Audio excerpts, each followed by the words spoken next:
राष्ट्रीय स्वयंसेवक संघ स्वातंत्र्य संग्रामापासून अलिप्त राहिला का, की त्याचा इतिहास जाणीवपूर्वक दुर्लक्षित करण्यात आला? तो वादाच्या भोवऱ्यात मुद्दामून गोवला गेला, की एक किरकोळ राजकीय टिपण म्हणून गुंडाळण्यात आला?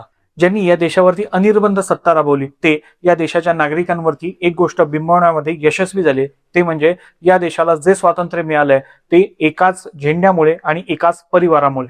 पण मित्रांनो, परिस्थिती तशी नाही. भारताचा स्वातंत्र्य लढा ही एकाच झेंड्याखाली चालणारी एकाश्म राजकीय चळवळ नाही, तर अनेक प्रवाहातून वाहणारा तो सांस्कृतिक राष्ट्रीय उद्रेक होता. यामध्ये गांधीजींच्या माध्यमातून होणारी अहिंसक आंदोलनं होती, क्रांतिकारकांचं मोठं जाळं होतं, शेतकरी असतील, आदिवासी असतील यांच्या माध्यमातून देशभरामध्ये होणारे विविध उठाव असतील, संविधानिक घटनात्मक मार्गाने इंग्रजांशी संघर्ष असेल, त्याचबरोबरीने या देशाचं पुनरुत्थान करण्यासाठी जे काही सांस्कृतिक आणि संघटनात्मक प्रयत्न केले गेले त्या सगळ्यांचा परिपाक म्हणजे भारतीय स्वातंत्र्य. आणि या भारतीय स्वातंत्र्यामध्ये राष्ट्रीय स्वयंसेवक संघाच्या स्वयंसेवकांची भूमिका तितकीच महत्वपूर्ण आणि वैशिष्ट्यपूर्ण आहे.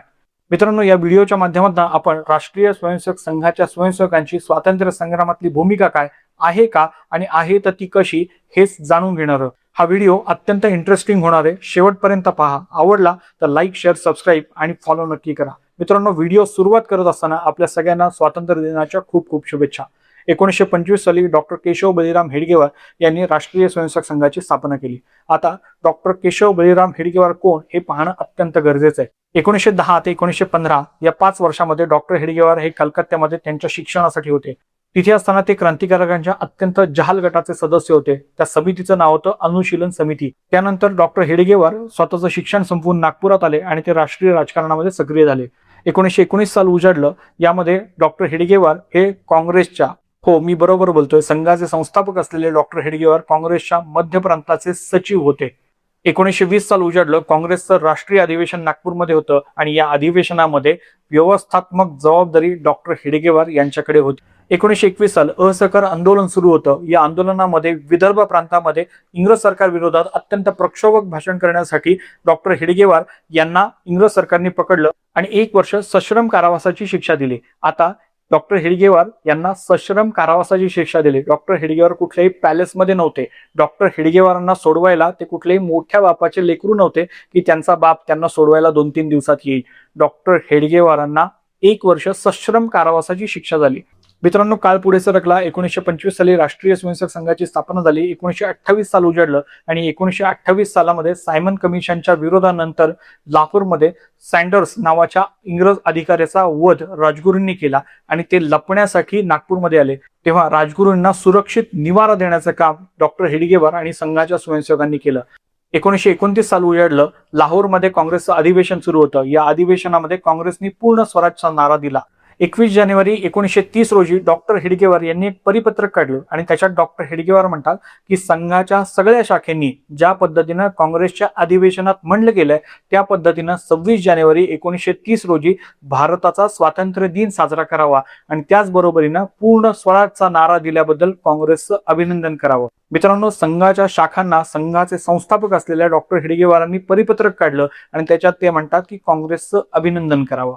याच 1930 साली जंगल सत्याग्रह डॉक्टर हेडगेवार यांनी केला आणि ते आपल्या हजारो स्वयंसेवकांसहित जंगल सत्याग्रहामध्ये सहभागी झाले आणि त्यांना पुन्हा एकदा 9 महिने सश्रम कारावासाची शिक्षा झाली.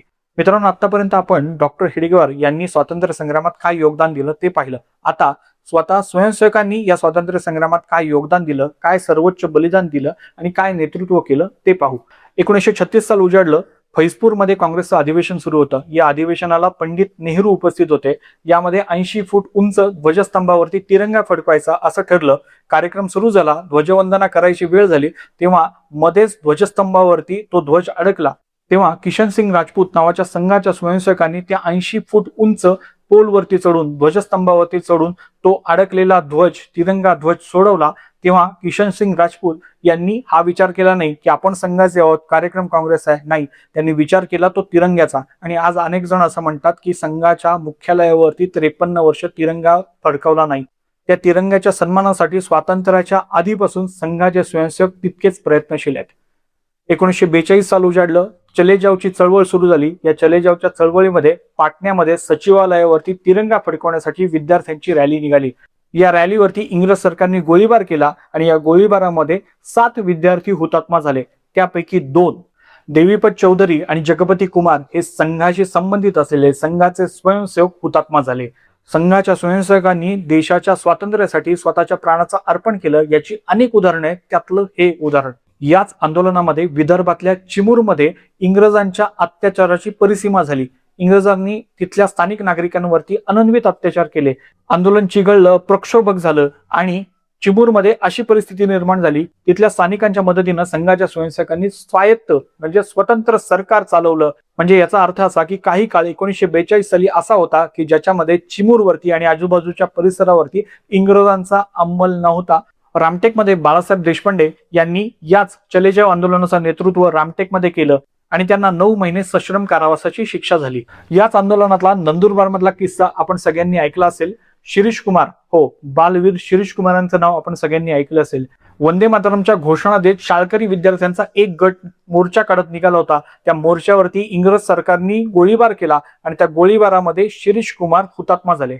शिरीष कुमारांच्या बरोबर शशीधर केतकर नावाचा अजून एक मुलगा हुतात्मा झाला. पण शशीधर केतकरांचं नाव आपल्या कुणालाही माहित नाही. याचं कारण तर शशीधर केतकरांचा गुन्हा काय, तर शशीधर केतकरांचा गुन्हा इतकाच की ते संघाचे स्वयंसेवक होते. काँग्रेसने आजपर्यंत संघाचा जो काही इतिहास आहे तो झाकून ठेवण्याचं पाप केलं, कारण का ते त्यांच्या राजकीय स्वार्थासाठी गरजेचं होतं. संघाचे स्वयंसेवक असलेले शशीधर केतकर हे देखील त्या आंदोलनामध्ये हुतात्मा झाले. 1947 साली देश स्वतंत्र झाला, पण त्याला किनार होती फाळणीची. जून 1947 रोजी फाळणी होणार हे निश्चित झालं. राष्ट्रीय स्वयंसेवक संघाने देशाच्या फाळणीला कडाडून विरोध केला, पण व्यर्थ गेलं आणि फाळणी नक्की झाली. यानंतर संघाचे द्वितीय सरसंघचालक असलेले पूजनीय श्री गुरुजी यांनी सिंध, जालंधर, लाहोर या सीमावर्ती भागाचा दौरा केला आणि तिथल्या स्वयंसेवकांना आदेश दिला, जोपर्यंत शेवटचा हिंदू भारतात येत नाही तोपर्यंत तुम्ही येऊ नका. स्वयंसेवकांनी गुरुजींचा आदेश पाळला. या रक्तरंजित फाळणीमध्ये हिंदूंचं संरक्षण करताना 1000 स्वयंसेवक बलिदान झाले. जे म्हणतात की संघाचं स्वातंत्र्य लढ्यातलं योगदान काय, त्यांच्यासाठी हे बोलकं उदाहरण आहे. मित्रांनो, इथेच विषय संपला नाही. देश स्वतंत्र झाला, पण सगळा देश स्वतंत्र झाला नाही. आपल्या काही भागावरती अजूनही परकीयांचा अंमल होता. हैदराबादवरती निजामाची सत्ता आहे तशीच होती. भैयाजी दाणी यांच्या नेतृत्वात संघाच्या स्वयंसेवकांनी वारंगळ किल्ल्यावरती हल्ला केला. निजामाचे रजाकार, पोलीस यांची तमा न बाळगता गोळीबारामध्ये त्यांनी त्या किल्ल्यावरती ध्वज फडकवण्याचं काम केलं. 1954 साल उजाडलं. राजाभाऊ वाकणकर, बिंदू माधव जोशी, शिवशाहीर बाबासाहेब पुरंदरे यांच्या नेतृत्वात पुण्यातील स्वयंसेवकांनी दादरा नगर हवेलीवरती पोर्तुगीजांच्या सत्तेला आव्हान देण्याचं काम केलं आणि सिल्वासामध्ये पोर्तुगीजांच्या सैन्याला शरण आणण्याचं काम या सगळ्या स्वयंसेवकांनी केलं. 1955 ते 61 पोर्तुगीजांच्या जाचातून अजूनही गोवा स्वतंत्र झाला नव्हता. मित्रांनो, 61 साल उजाडलंय, म्हणजे 48 ते 61 अजूनही पोर्तुगीज भारतामध्ये होते. जगन्नाथराव जोशी, मोहन रानाडे, राजाभाऊ महाकाल या स्वयंसेवकांच्या बरोबर सरस्वतीबाई आपटे अशांनी गोवा मुक्ती संग्रामात भाग घेतला. पोर्तुगीजांचे अनन्वित अत्याचार सहन केले, लाठ्या खाल्ल्या, गोळ्या खाल्ल्या. 1961 साली ऑपरेशन विजय झालं आणि गोवा परिपूर्ण स्वतंत्र झाला. मित्रांनो, राष्ट्रीय स्वयंसेवक संघाच्या स्वयंसेवकांचं स्वातंत्र्य लढ्यातलं योगदान निश्चितच महत्वपूर्ण आणि वैशिष्ट्यपूर्ण आहे. इथून पुढे तुम्हाला जर कोणी असा भेटला आणि तो म्हणला की राष्ट्रीय स्वयंसेवक संघाचं स्वातंत्र्य लढ्यातलं योगदान काय, तर या व्हिडिओची लिंक त्याच्या तोंडावर फेकून मारा. धन्यवाद.